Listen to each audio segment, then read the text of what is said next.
السلام علیکم پیارے طلبات، آج کی ویڈیو میں ہے کہ پیپر حل کرنے سے پہلے آپ کو کیا پڑھنا چاہیے۔ جب سوالیہ پرچہ آئے تو اس کو پڑھنا نہیں، الٹ کر کے رکھ دیں۔ اول آخر 3 بار درود شریف پڑھیں، اور درود شریف آپ نے درود ابراہیمی پڑھنا ہے، یعنی جو درود شریف آپ نماز میں پڑھتے ہیں وہ آپ نے پڑھنا ہے۔ اس کے بعد آپ نے جو آیتیں میں بتاؤں گی اسی ترتیب سے پڑھنی ہے، اور پیپر شروع کرنے سے پہلے پڑھنی ہے۔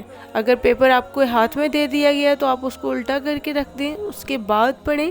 اور اگر پیپر شروع ہونے میں ہو سکے تو 5-10 منٹ پہلے آپ اس وظیفے کو شروع کر دیں اور اس کو کر لیں۔ آپ کے ٹوٹل 3 سے 4 منٹ لگنے ہیں اس وظیفے کو کرنے میں، اور انشاءاللہ آپ کا پیپر بہت اچھا ہوگا۔ آپ نے اس کے بعد جب درود شریف پڑھ لیں تو 11 مرتبہ یہ کلمات پڑھیں: سبحانک لا علم لنا الا ما علمتنا انک انت العلیم الحکیم۔ پھر 11 مرتبہ پڑھیں یا فتاح، اور پھر 7 مرتبہ پڑھیں واللہ المستعان علی ما تصفون۔ 3 مرتبہ درود شریف پڑھیں، اس کے بعد سوالیہ پرچہ حل کرنا شروع کریں۔ انشاءاللہ پیپر میں جو سوالات آئے ہوں گے وہ آپ کے دماغ میں یاد دہانی ہو جائے گی، اور اللہ کی طرف سے غیبی مدد ملے گی۔ ویڈیو کو صدقہ جاریہ سمجھ کے شیئر کریں۔ مزید مستند وظائف کے لیے چینل کو سبسکرائب کریں۔ جزاک اللہ۔